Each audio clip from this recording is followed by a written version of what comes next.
Bureau of civil aviation security ने एक notification जारी कर दी कि भाई जिहदे च उन्होंने कहा भी जिहड़े एयरपोर्ट ते काम करने वाले सिख मुलाजम ने अमृतधारी वो किरपान नहीं पहन सकते।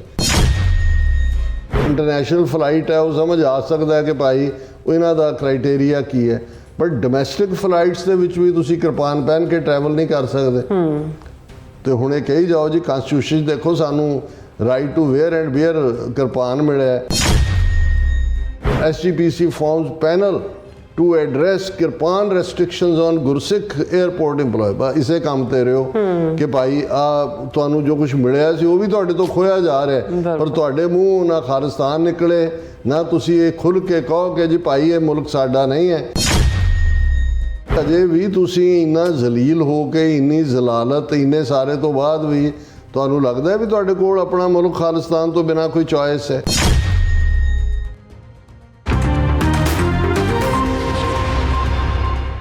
Viewers welcome back to program. So viewers annual section ਵਿੱਚ ਆਪਾਂ ਗੱਲ ਕਰਨ ਜਾ ਰਹੇ ਹਾਂ ਕਿ ਭਾਰਤ ਸਰਕਾਰ ਨੇ ਭਾਰਤੀ ਏਅਰਪੋਰਟਾਂ ਤੇ ਚੜ੍ਹਨ ਵਾਲੇ ਸਿੱਖ ਮੁਸਾਫਰਾਂ ਅਤੇ ਏਅਰਪੋਰਟਾਂ ਤੇ ਕੰਮ ਕਰਨ ਵਾਲੇ ਸਿੱਖ ਮੁਲਾਜ਼ਮਾਂ ਤੇ किरपान पहनने का जी है पाबंदी है वह लगा दी है। और सो व्यूअर्स इउं दावा किया जाता है कि भारतीय संविधान ने किरपान पहनने ते किरपान रखने का अधिकार जोड़ा है सिखां नूं दिता होया है। हुण ये अधिकार जोड़ा विशेष अधिकार है कित्थे गया है, इस जी है होर गुलामी किस नूं कहंदे ने जोड़ा ये अधिकार के उपर पाबंदी लगा दी है। सो इस बारे आपां गलबात करन जा रहे हैं और नाल जी है तुहाडे लाइव मैसेज ने वो भी आपां इंटरटेन करन जा रहे हैं। सो असीं चाहांगे कि तुसीं इसी तरह बने रहना देखण सुनने या लिखण लई तुहाडा सब दा बहुत बहुत धन्नवाद जी। राज साहब की कहना चाहोगे? देखो एक सिख बुद्धिजीवी कहाण वाले और अपने आप नूं लॉयर भी कहाण वाले उन्होंने एक बार मेरे ख्याल 15 साल पुरानी गल है वो मैनू आर्गू कर लगे, कहते जी सिख कोई इशू चुक लेंदे ने उहदा उन्होंने पता ही नहीं हुंदा कि भी वो इशू की है, उहदे च ही रौला रुला पा लेंदे ने वो। क्योंकि धर्म युद्ध मोर्चे दे वेले भी जड़ियां मंगां सी उहदे च एक मंग जिहड़ी आ आर्टिकल 25 दे थल्ले जिहड़ा 25B ਜਿਹੜਾ ਸਿੱਖਾਂ ਬੌਧੀਆਂ ਜੈਨੀਆਂ ਨੂੰ ਹਿੰਦੂ ਬਣਾਉਂਦਾ ਉਹ ਸਿੱਖ ਪਰਸਨਲ ਲਾਅ ਦੀ ਮੰਗ ਸੀ। ਸੋ ਉਹ ਜਸਟਿਸ ਉਹ ਕਹਿੰਦੇ ਜੀ ਠੀਕ ਹੈ ਭਾਵੇਂ ਉਹ ਲਫ਼ਜ਼ ਹਿੰਦੂ ਇਸਤੇਮਾਲ ਹੋਇਆ ਪਰ ਸਿੱਖਾਂ ਦੀ ਤਾਂ ਅੱਡ ਮਜ਼ਹਬ ਦੇ ਤੌਰ ਦੇ ਉੱਤੇ ਪਛਾਣ ਹੈ ਉਸੇ ਹੀ ਆਰਟੀਕਲ ਦੇ ਥੱਲੇ ਜਿਹਨੂੰ ਸਾਡੇ ਭੰਡ ਰਹੇ ਨੇ। ਮੈਂ ਕਿਹਾ ਜੀ ਕੀ ਪਛਾਣ ਹੈ? ਉਹਨਾਂ ਨੇ ਕਿਹਾ ਜੀ ਉਹਦੇ 'ਚ right to wear and bear kirpan ਹੈ ਕਿ ਵੀ ਤੁਸੀਂ किरपान पहन भी सकते हो तो रख भी सकते हो। और ईवन उस दे विच कोई जड़ा किरपान का साइज़ भी मुकर्रर नहीं है क्योंकि अंग्रेज़ों वेले सिखां ने मोर्चा लाया सी जिहदे च उन्होंने साइज़ वाली गल नूं नकारिया सी। कहंदा जी एवें लगे हुए ने आर्टिकल 25B उहदे थल्ले तुहाडा टैक्स कितना बच जाता है, हिंदू जॉइंट फैमिली कानसैप्ट थल्ले आंदा है ये वो। सो यानी उस किस्म के लोग जिहड़े ने जिहड़े इस गल नूं ये दसदे हैं कि जी जे सिख अड्ड धर्म ना हुंदा तो कॉन्स्टिट्यूशन जिहड़ा वो तुहानूं अड्ड किरपान पहनण और रखण दा हक किवें दिंदा। हालां असीं 70 साल दे विच किन्ना कुछ देखिया जदों तां टोटल वार ही डिकलेयर होई है, कोई साडा इशू नहीं है कि भी उत्थे किहनूं की अलाउ कर दे। लेकिन हुण हाल ये है कि भी इन्हां नूं ये भी भुल गया कि बई ये तो चलो छड्डो तां उहदे आर्टिकल दे सब आर्टिकल च तुहानूं जो राइट मिलिया भी किन्ना क लागू हुंदा है वो तो नज़र आ गया सी 1999 जदों सिमरनजीत सिंह मान MP बने और उन्होंने जोड़ा वो 3 फुटी किरपान के नाल नहीं सी अंदर जाने दिता गया। वो भी कॉन्स्टिट्यूशन की उलंघना सी एक लॉ मेकर नूं क्योंकि वेयर एंड बियर और किरपान का कोई साइज़ नहीं है। पर उदों भी साडे एक वड्डे तबके ने इस नूं अदरवाइज लिया लो जी उत्थे अंदर खलो के गल करनी चाहिए सी, उत्थे बाहर किरपान का इशू बना। उत्थे किहड़ा एक लीडर सी अकालियां उन्होंने कहा जी गतका खेडना सी अंदर। चलो बाद चो किरपान छड्ड के भी 3 फुट ही गए गात्रेवाड़ी किरपान नाल। लैक्चरस का की असर की पार्लीमेंट ने सिखां प्रति एटीट्यूड बदल है। हालां वो अपने आप च एक बड़ा सिंबॉलिक पार्ट सी ये दसना कि भाई तुसी तां जिहड़े हक सानू कॉन्स्टिट्यूशन च दिते हुए ने वो भी सानू जिहड़ा वो प्रैक्टिस करन दा हक नहीं है। गल आर्गूमेंट तो ये सी जिहड़ी इनफैक्ट जिन्हों क्योंकि अगेन नैरेटिव हुंदा है क्योंकि सिखां च भी यही नैरेटिव लो जी किरपान का पंगा पा के बह गए उत्थे अंदर जाते वो फलाना करते ढिमका करते, चलो वो एक वखरा बन गया गल। फिर श्रोमणी कमेटी और दूसरे तीसरे जिहड़े ने उन्हां दा तुसीं विहार असीं पहले सैगमेंट 'ਚ भी गल करके आए हैं कि भाई किवें हुण की है कि भी ਈਵਨ ਇੱਕ ਸਟੇਜ ਦੇ ਉੱਤੇ ਹਵਾਈ ਜਹਾਜ਼ਾਂ 'ਚ ਕਿਰਪਾਨ ਦੇ ਉੱਤੇ ਪਹਿਨ ਕੇ ਚੜ੍ਹਨ 'ਤੇ ਜਿਹੜੀ ਹੈ ਸਫ਼ਰ ਕਰਨ 'ਤੇ ਪਾਬੰਦੀ ਲਾਈ ਸੀ। ਉਹਨੂੰ ਵੀ ਸਰਕਾਰ ਜਦੋਂ ਸਿੱਖਾਂ ਦਾ ਜ਼ੋਰ ਪਿਆ, ਮੋਰਚਾ ਚੱਲ ਰਿਹਾ ਸੀ, ਉਹਨਾਂ ਨੇ ਇਹ ਅਕਮੋਡੇਟ ਕੀਤਾ ਕਿ ਭਾਈ ਜਿਹੜਾ ਤੁਸੀਂ ਈਵਨ ਕਿਰਪਾਨ ਪਹਿਨ ਕੇ ਫਲਾਈਟ ਸਫ਼ਰ ਕਰ ਸਕਦੇ ਹੋ। ਦਾ blade of kirpan should not exceed 15.24 centimetre, 6 inch ਦਾ ਬਲੇਡ, ਐਂਡ ਦਾ total length of kirpan should not exceed 22.86 centimetre, 9 inch, ਕਿ 3 ਇੰਚ ਦਾ ਹੈਂਡਲ, 6 ਇੰਚ ਦਾ ਉਸ ਦਾ ਬਲੇਡ, ਇਹ ਤੁਸੀਂ ਜਿਹੜਾ ਹਵਾਈ ਜਹਾਜ਼ 'ਚ ਪਹਿਨ ਕੇ ਵੀ ਸਫ਼ਰ ਕਰ ਸਕਦੇ ਹੋ। ਕਰਦੇ ਵੀ ਰਹੇ ਸਫ਼ਰ ਸੀ ਜੀ, ਵੱਡੀ ਕਿਰਪਾਨ ਤੁਸੀਂ ਜਮ੍ਹਾਂ ਕਰਾ ਦਿਓ, ਚਲੋ ਇਹ ਵੀ ਇਹਨੂੰ ਤੁਸੀਂ ਅਕਮੋਡੇਸ਼ਨ ਕਹਿ ਲਓ ਕਿ ਬਈ ਕਰ ਲੈ। ਹੁਣ ਕੀ ਹੋਇਆ, ਖਬਰ ਤਾਂ ਪਿੱਛੇ ਆਈ ਸੀ ਕਿ ਜਦੋਂ ਕਿਸਾਨਾਂ ਦਾ ਇੱਕ ਜਥਾ ਜਿਹੜਾ ਕਿ ਕਿਸੇ ਦੂਸਰੀ ਸਟੇਟ 'ਚ ਜਾ ਰਿਹਾ ਸੀ, ਉਹ ਅੰਮ੍ਰਿਤਧਾਰੀ ਸੀ, ਉਹਨਾਂ ਨੇ ਕਿਰਪਾਨ ਨਾਲ ਨਹੀਂ ਚੜ੍ਹਨ ਦਿੱਤਾ, ਉਹ ਵਾਪਸ ਆ ਗਏ। ਉਹਨਾਂ ਨੇ ਕਿਹਾ ਜੀ ਇਹ ਤਾਂ ਸਾਡਾ ਕਨਸਟੀਟਿਊਸ਼ਨਲ ਰਾਈਟ ਵਾਇਓਲੇਟ ਹੋ ਰਿਹਾ। ਹੁਣ ਇਹ ਗੱਲ ਲੋਕ ਭੁੱਲ ਜਾਂਦੇ ਨੇ ਜਿਹੜੇ ਮੋਦੀ, ਇੰਨੇ 'ਚ ਕਈ ਖੁਸ਼ ਨੇ ਜੀ। ਦੇਖੋ ਹੁਣ ਇੱਧਰ ਤੋਂ ਸਿੱਖ ਮਾਰ ਰਹੇ ਨੇ ਜਿਹੜੇ ਟਰਾਂਸਨੈਸ਼ਨਲ ਰਿਪਰੈਸ਼ਨ ਥੱਲੇ, ਉੱਧਰ ਅਮਿਤ ਸ਼ਾਹ ਨੇ ਬਿਆਨ ਦੇ ਦਿੱਤਾ ਜੀ ਅਸੀਂ ਅੰਮ੍ਰਿਤਸਰ, ਹਰਿਮੰਦਰ ਸਾਹਿਬ, ਹਜ਼ੂਰ ਸਾਹਿਬ ਡਾਇਰੈਕਟ ਫਲਾਈਟ ਸ਼ੁਰੂ ਕਰ ਰਹੇ ਹਾਂ। ਕਿੰਨੀ ਵਾਰੀ ਸ਼ੁਰੂ ਕੀਤੀਆਂ, ਕਿੰਨੀ ਵਾਰੀ ਬੰਦ ਕੀਤੀਆਂ, ਕਿ ਜੀ ਇਹ ਬੜੀ ਰਿਹਾ। ਹੁਣ ਹੋਇਆ ਇਹ ਕਿ 2014 'ਚ ਜਦੋਂ ਮੋਦੀ ਪ੍ਰਾਈਮ ਮਿਨਿਸਟਰ ਬਣਦਾ, ਇਹਨਾਂ ਦਾ bureau of civil aviation security ਨੇ ਇੱਕ ਨੋਟੀਫਿਕੇਸ਼ਨ ਜਾਰੀ ਕਰ ਦਿੱਤੀ ਕਿ ਭਾਈ ਜਿਹਦੇ 'ਚ ਉਹਨਾਂ ਨੇ ਕਿਹਾ ਵੀ ਜਿਹੜੇ ਏਅਰਪੋਰਟ 'ਤੇ ਕੰਮ ਕਰਨ ਵਾਲੇ ਸਿੱਖ ਮੁਲਾਜ਼ਮ ਨੇ ਅੰਮ੍ਰਿਤਧਾਰੀ, ਉਹ ਕਿਰਪਾਨ ਨਹੀਂ ਪਹਿਨ ਸਕਦੇ। ਹੁਣ ਜਿਹੜਾ ਦੂਜਾ ਵੀ ਉਹਨਾਂ ਨੇ ਲਾਗੂ ਕਰਨਾ ਸ਼ੁਰੂ ਕਰਤਾ, ਜਿਹੜਾ 9 ਇੰਚ ਦੇ 3 ਇੰਚ ਹੈਂਡਲ ਔਰ 6 ਇੰਚ ਬਲੇਡ ਵਾਲਾ ਜਿਹੜਾ ਉਹ ਵੀ ਬੈਨ ਕਰਤਾ। ਹੁਣ ਇਸ ਵੇਲੇ ਹਾਲ ਇਹ ਹੈ ਕਿ ਭਾਰਤ ਦੇ ਵਿੱਚ ਜਿਹੜਾ ਅੰਮ੍ਰਿਤਧਾਰੀ ਸਿੱਖ ਹੈ ਉਹ ਆਪਣੇ 5 ਕਕਾਰਾਂ ਦੇ ਨਾਲ ਨਾ ਤਾਂ ਕਿਸੇ ਵੀ ਏਅਰਪੋਰਟ, ਹੁਣ ਤੁਸੀਂ ਅੰਮ੍ਰਿਤਸਰ, ਚੰਡੀਗੜ੍ਹ ਏਅਰਪੋਰਟ 'ਤੇ ਜੇ ਤੁਹਾਡੇ ਸਿੱਖ, ਦਿੱਲੀ ਏਅਰਪੋਰਟ 'ਤੇ ਜਿਹੜੇ ਅੰਮ੍ਰਿਤਧਾਰੀ ਨੇ ਉਹ ਕਿਰਪਾਨ ਨਹੀਂ, ਤੁਹਾਡਾ ਧਰਮ ਪ੍ਰੈਕਟਿਸ ਕਰਨ ਦਾ ਹੱਕ ਵੀ ਉਹਨਾਂ ਨੇ ਖੋਹ ਲਿਆ। ਜਿਹੜੇ ਮੁਸਾਫਰ ਨੇ, ਇੱਕ ਤਾਂ ਇੰਟਰਨੈਸ਼ਨਲ ਫਲਾਈਟ ਹੈ, ਉਹ ਸਮਝ ਆ ਸਕਦਾ ਕਿ ਭਾਈ ਉਹ ਇਹਨਾਂ ਦਾ ਕ੍ਰਾਈਟੇਰੀਆ ਕੀ ਹੈ, ਪਰ ਡੋਮੈਸਟਿਕ ਫਲਾਈਟਸ ਦੇ ਵਿੱਚ ਵੀ ਤੁਸੀਂ ਕਿਰਪਾਨ ਪਹਿਨ ਕੇ ਟਰੈਵਲ ਨਹੀਂ ਕਰ ਸਕਦੇ। ਤੇ ਹੁਣ ਇਹ ਕਹੀ ਜਾਓ ਜੀ ਕਨਸਟੀਟਿਊਸ਼ਨ 'ਚ ਦੇਖੋ ਸਾਨੂੰ right to wear and bear kirpan ਮਿਲਿਆ। ਸੋ ਅੱਜ ਹਾਲ ਇਹ ਹੈ ਕਿ ਹੁਣ ਨੈਕਸਟ ਕੀ ਹੋਏਗਾ, ਉਹੀ ਤੁਹਾਡੀ ਪੱਗ, ਤੁਹਾਡੀ ਜਿਵੇਂ ਇੱਥੇ ਆ ਕਮਲਾ ਹੈਰਿਸ ਅਟਾਰਨੀ ਜਨਰਲ ਸੀ ਔਰ ਕਰੈਕਸ਼ਨਲ ਆਫਿਸਰ ਦਾ ਜੌਬ, ਰਿਟਾਇਰਡ ਏਅਰ ਫੋਰਸ ਸਿੱਖ ਦੇ ਆਫਿਸਰ ਸਿੱਖ ਨੇ ਅਪਲਾਈ ਕੀਤਾ, ਸਭ ਕੁਆਲੀਫਾਈ ਕਰ ਲਿਆ। ਉਹਨਾਂ ਨੇ ਕਿਹਾ ਜੀ ਤੁਸੀਂ ਫੇਸ਼ੀਅਲ ਹੇਅਰ ਨਹੀਂ ਰੱਖ ਸਕਦੇ, ਮੂੰਹ ਦਾੜੀ ਨਹੀਂ ਰੱਖ ਸਕਦੇ। ਔਰ ਇਸ ਕੇਸ ਨੂੰ ਹਾਲਾਂਕਿ ਕੋਰਟ ਨੇ ਬਾਰ-ਬਾਰ ਉਹਦੇ ਹੱਕ 'ਚ ਫੈਸਲਾ ਨਹੀਂ ਅਕਮੋਡੇਟ ਕੀਤਾ। ਹੁਣ ਇਹ ਤਾਂ ਇਹਨਾਂ ਮੁਲਕਾਂ 'ਚ ਅਸੀਂ ਲੜ ਰਹੇ ਹਾਂ ਬਈ ਫੌਜ ਦੇ ਵਿੱਚ ਅਸੀਂ ਸਰਵ ਕਰ ਸਕਦੇ ਹਾਂ, ਸਾਡੇ ਇਹ ਹੱਕ ਨੇ, ਕਿੱਥੇ ਕਿਰਪਾਨ ਪਹਿਨ ਕੇ ਜਾਇਆ ਜਾ ਸਕਦਾ ਹੈ। ਆਸਟ੍ਰੇਲੀਆ ਦੇ ਵਿੱਚ ਜਿਹੜੀ ਲੌਬੀ ਹੋਈ ਕੈਨਬਰਾ ਦੇ ਵਿੱਚ ਔਰ ਵਿਕਟੋਰੀਆ ਦੇ ਵਿੱਚ, ਸਾਡੇ ਵੀਰ ਦੱਸ ਰਹੇ ਸੀ ਕਿ ਭਾਈ ਉਹਨਾਂ ਨੇ ਈਵਨ ਜਿਹੜੇ ਸੀ ਸਿਕਿਉਰਿਟੀ ਕਲੀਅਰੈਂਸ ਲਈ ਈਵਨ ਇੱਕ ਸਿੰਘ ਜਿਹੜੇ ਕਿ ਹਮੇਸ਼ਾ 3 ਫੁੱਟੀ ਕਿਰਪਾਨ ਨਹੀਂ ਰੱਖਦੇ ਨੇ, ਉਹਨਾਂ ਨੂੰ ਵੀ ਉਹਨਾਂ ਨੇ ਅਲਾਉ ਕੀਤਾ ਅੰਦਰ ਜਾਣ। ਸੋ ਹਾਲਾਤ ਇਹ ਨੇ ਕਿ ਜਿਹੜਾ ਸਾਡਾ, ਜਿਹਨੂੰ ਇੱਕ ਤਬਕਾ ਅੱਜ ਵੀ ਆਪਣਾ ਮੁਲਕ ਸਮਝਦਾ ਤੇ ਉਹ ਕਹਿੰਦਾ ਜੀ ਅਸੀਂ ਸੰਵਿਧਾਨਕ ਦਾਇਰੇ 'ਚ ਰਹਿ ਕੇ ਸਟਰਗਲ ਕਰਨਾ ਚਾਹੁੰਦੇ ਹਾਂ, ਅਸੀਂ ਆਪਣਾ ਹੱਕ ਲੈਣਾ ਚਾਹੁੰਦੇ। ਹੁਣ ਇੱਦਾਂ ਦੇ ਵੀ ਨੇ ਕਿ ਜੀ ਅਸੀਂ ਫੰਕਸ਼ਨ ਆਰਗੇਨਾਈਜ਼ ਕੀਤਾ ਨਵੰਬਰ 84 ਸਿੱਖ ਨਸਲਕੁਸ਼ੀ, ਦੇਖਿਓ ਕਿਤੇ ਖਾਲਿਸਤਾਨ ਮੂੰਹੋਂ ਨਾ ਨਿਕਲ ਜਾਏ ਵੀ ਅਜੇ ਵੀ ਤੁਸੀਂ ਇੰਨਾ ਜ਼ਲੀਲ ਹੋ ਕੇ, ਇੰਨੀ ਜ਼ਲਾਲਤ, ਇੰਨੇ ਸਾਰੇ ਤੋਂ ਬਾਅਦ ਵੀ ਤੁਹਾਨੂੰ ਲੱਗਦਾ ਹੈ ਵੀ ਤੁਹਾਡੇ ਕੋਲ ਆਪਣਾ ਮੁਲਕ ਖਾਲਿਸਤਾਨ ਤੋਂ ਬਿਨਾਂ ਕੋਈ ਚੋਇਸ ਹੈ।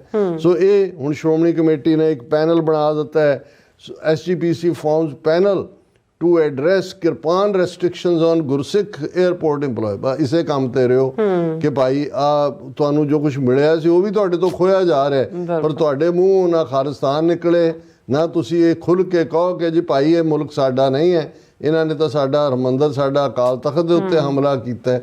ਔਰ ਇਹ ਡੀਜਨਰੇਸ਼ਨ ਦਾ ਲੈਵਲ ਹੈ ਕਿ ਅੱਜ ਗੁਰਸਿੱਖ ਜਿਹੜਾ ਕਨਸਟੀਟਿਊਸ਼ਨ ਸੋ ਕਾਲਡ ਇਹਨਾਂ ਦਾ ਹੈ, ਉਹਦੇ ਹੱਕਾਂ ਦੇ ਥੱਲੇ ਨਾ ਉਹ ਕੋਈ ਮੁਲਾਜ਼ਮ ਸਿੱਖ ਹੋ ਸਕਦਾ, ਨਾ ਸਿੱਖ ਪੈਸੇਂਜਰ ਡੋਮੈਸਟਿਕ ਫਲਾਈਟਸ ਦੇ ਵਿੱਚ ਕਿਰਪਾਨ ਪਹਿਨ ਕੇ ਜਿਹੜਾ ਸਾਈਜ਼ ਉਹਨਾਂ ਦਾ ਮੁਕਰਰ ਕੀਤਾ ਹੋਇਆ ਸੀ ਉਹਦੇ 'ਚ ਟਰੈਵਲ ਕਰ। ਹੋਰ ਗੁਲਾਮੀ ਕਿਹਨੂੰ ਕਹਿੰਦੇ ਨੇ ਜੀ ਡਾਕਟਰ ਸਾਹਿਬ? ਬਿਲਕੁਲ। ਸੋ ਹੁਣ ਆਪਾਂ ਆਪਣੇ ਜਿਹੜੇ ਵਿਊਅਰਸ ਮੈਸੇਜ ਲੈਣ ਜਾ ਰਹੇ ਹਾਂ, ਸਭ ਦਾ ਬਹੁਤ ਬਹੁਤ ਸ਼ੁਕਰੀਆ ਅਦਾ ਕਰਦੇ ਹਾਂ। ਨਿਹੰਗ ਸਿੰਘ ਜੀ ਫਤਿਹ ਬੁਲਾਉਂਦੇ ਨੇ, ਬਲਜੀਤ ਵਰਾਜ ਜੀ, ਹਰਦੀਪ ਸਿੰਘ ਜੀ, ਸੋਨਮਲ ਜੀ फिर इसी तरह सुखजीवन बच्चू जी, बिट्टू जी, कुलदीप कौर जी और बसरा जी, खालसा जी और फिर इसी तरह इंदर हाँ जी लखदीप सिद्धू जी सब सानू फतेह बुलाते ने और खालसा जिंदाबाद जी कहते हाँ जी खालसा वाहिगुरू जी की फतेह और लखदीप सिद्धू जी कहते हैं कि वाहिगुरू जी का खालसा वाहिगुरू जी की फतेह। मैं बठिंडा जिले के पिंड विच रहिंदा, मैं शरेआम खालिस्तान का होका दिंदा हाँ। राजन हाँ जी और ठीक कर दो तुसी जी। राजनप्रीत सिंह जी भी फतेह, धर्म सिंह जी भी, अमरजीत राय जी कहते ने और सुरेंद्र सिंह जी भी कहते डॉक्टर साहब शास्त्री का नहीं पता नहीं की है कहना चाहते हैं प्रोग्राम दा टाइम जरूर। मैं भी शास्त्री ਨੂੰ पढ़ रहे हैं, ये शायद कुछ और स्पेल करना चाहते सी। जी ओके।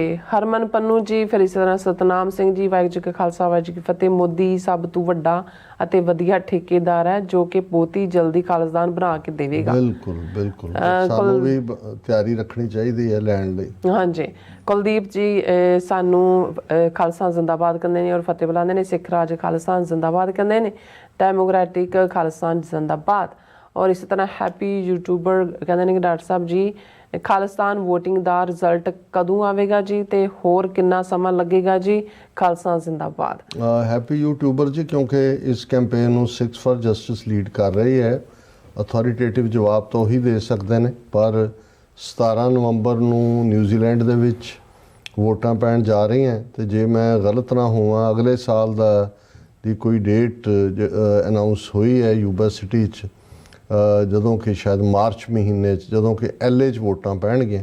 ਸੋ ਇਸ ਦਾ ਜਵਾਬ ਉਹਨਾਂ ਦੇ ਅਥਾਰਟੇਟਿਵ ਸੋਰਸ ਤੋਂ ਹੀ ਪਤਾ ਲੱਗ ਸਕਦਾ ਕਿ ਫਾਈਨਲ ਜਿਹੜਾ ਕਿੰਨਾ ਪੀਰੀਅਡ ਹੈ ਜਦੋਂ ਤੱਕ ਇਸ ਦਾ ਫਾਈਨਲ ਰਿਜ਼ਲਟ ਆਏਗਾ। ਅਬਦੁਲ ਵਹਾਬ ਡੈਡ ਕਹਿੰਦੇ ਨੇ ਕਿ ਸਲਾਮ ਤੇ ਸਤਿ ਸ੍ਰੀ ਅਕਾਲ ਡਾਕਟਰ ਸਾਹਿਬ, ਤੁਸੀਂ ਕੁਝ ਸਤਿ ਸ੍ਰੀ ਅਕਾਲ ਮਹੀਨੇ ਪਹਿਲਾਂ ਇੱਕ ਐਪੀਸੋਡ ਕੀਤਾ ਸੀ ਇੰਡੀਆ ਵਿੱਚ ਪ੍ਰੈਕਟਿਸ ਕੀਤੀ ਜਾਣ ਵਾਲੇ ਕਹਿੰਦੇ ਹਿਊਮਨ ਲਾਜ਼ ਦੀ ਇਨਹਿਊਮਨ ਲਾਜ਼ ਦੇ ਬਾਰੇ ਜੋ ਬ੍ਰਿਟਿਸ਼ ਨੇ ਅਬੋਲਿਸ਼ ਕੀਤਾ ਸੀ। Please US episode the date ਹਾਂਜੀ ਕਹਿੰਦੇ ਨੇ ਕਿ ਮੈਨੂੰ ਅਬਦੁਲ ਵਹਾਬ ਦਾਦ ਜੀ ਬਹੁਤ ਬਹੁਤ ਸ਼ੁਕਰੀਆ।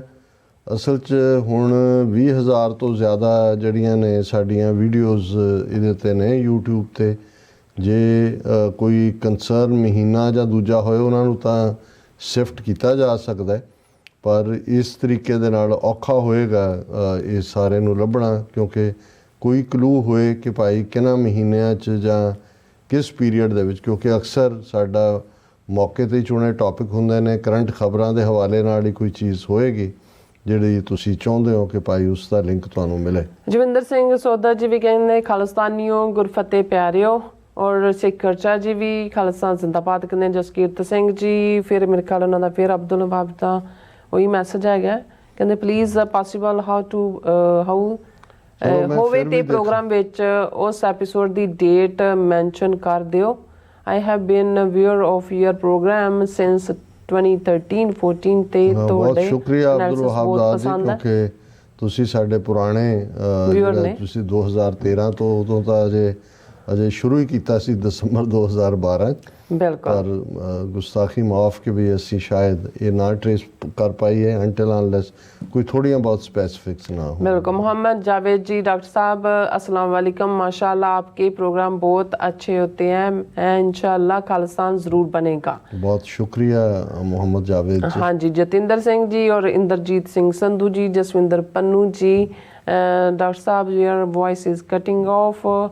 पाल सिंह गरेवाल जी, सुखविंदर सिंह जी भी, फिर इसी तरह हाँ जी ਨੂਪਾ जी कहते दुनिया ਵਿੱਚ एक ही कौम है ਜਿਨ੍ਹਾਂ ਦੂਜੇ ਧਰਮ ਦੇ ਰਿਲੀਜੀਅਸ ਪਲੇਸਿਸ ਨੂੰ ਤੋੜਿਆ ਜਲਾਇਆ ਹੈ, ਜਿਵੇਂ ਕਿ ਗੁਰਦੁਆਰਾ, ਮਸਜਿਦ, ਚਰਚਿਸ ਐਂਡ ਮਾਈਨੋਰਿਟੀ ਦੇ ਜੈਨੋਸਾਈਡ ਵੀ ਕੀਤੇ ਆ। ਹਾਂ ਨੂਪਾ ਜੀ ਤੁਸੀਂ ਬਿਲਕੁਲ ਠੀਕ ਕਿਹਾ।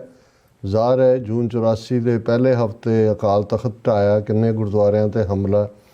ਫਿਰ 6 ਦਸੰਬਰ 1992 ਨੂੰ ਬਾਬਰੀ ਮਸਜਿਦ, ਔਰ ਉਸ ਤੋਂ ਬਾਅਦ ਕੰਧਮਾਲ ਔਰ ਦੂਸਰੇ ਜ਼ਿਲ੍ਹਿਆਂ 'ਚ ਉੜੀਸਾ ਦੇ ਸੈਂਕੜਿਆਂ ਗਿਰਜੇ ਜਿਹੜੇ ਨੇ ਉਹਨਾਂ 'ਤੇ ਹਮਲੇ। ਔਰ ਇਹੀ ਹਕੂਮਤ ਇਹਨਾਂ ਦੀ ਹੈ ਜੋ ਚਾਹ ਰਹੇ ਨੇ ਉਹ ਕਰ ਰਹੇ ਨੇ, ਬਿਲਕੁਲ ਮਾਈਨੋਰਟੀਜ਼ ਦੇ ਖਿਲਾਫ ਉਹਨਾਂ ਦੇ ਧਰਮ ਸਥਾਨਾਂ ਦੇ ਉੱਤੇ ਹਮਲੇ ਹੋ ਰਹੇ ਨੇ ਲਗਾਤਾਰ। ਗੁਰਦਿਆਲ ਸਿੰਘ ਬਿੱਟੂ ਜੀ, ਪਰਮਿੰਦਰ ਜੀ, ਅਮਰ ਸਿੰਘ ਜੀ, ਫਿਰ ਇਸੇ ਤਰ੍ਹਾਂ ਰਣਜੀਤ ਸਿੰਘ ਜੀ ਔਰ ਇਸੇ ਤਰ੍ਹਾਂ ਉਦੇਸ਼ਾ ਟਾਈਮਜ਼ ਵੀ ਔਰ ਸਿੰਘ ਜੀ ਕਹਿੰਦੇ totally boycott Hindi made in India products and Indian businesses. ਔਰ ਫਿਰ ਇਸੇ ਤਰ੍ਹਾਂ ਰਿਸ਼ੀ ਭਾਰਤਵਾਜ ਜੀ ਵੀ ਆਏ ਨੇ ਔਰ ਫਿਰ ਇਸੇ ਤਰ੍ਹਾਂ ਨਿਰਮਲ ਬੈਂਸ ਜੀ ਵੌਇਸ ਬ੍ਰੋਕਨ ਕਹਿੰਦੇ ਨੇ, ਮਕਸੂਦਾ ਜੀ ਖਾਲਸਾ ਜ਼ਿੰਦਾਬਾਦ। ਉਹਨਾਂ ਨੇ ਭਾਰਦਵਾਜ ਜੀ ਨੇ ਫਤਿਹ ਬੁਲਾ ਕੇ ਪੁੱਛਿਆ ਕਿ ਵੀ ਇਹ ਦੱਸੋ ਕਿ ਵੀ ਤੁਸੀਂ ਸੈਕੂਲਰਿਜ਼ਮ ਨੂੰ ਫੇਵਰ ਕਰਦੇ ਹੋ ਕਿ ਰਿਲੀਜੀਅਸ ਲਾਜ਼ ਨੂੰ।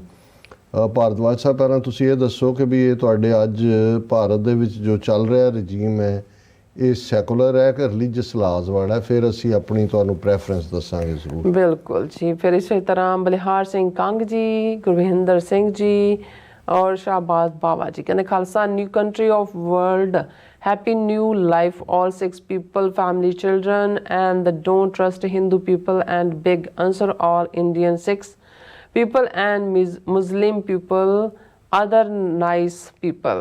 so बाबा जी वर्ल्ड न्यूज़।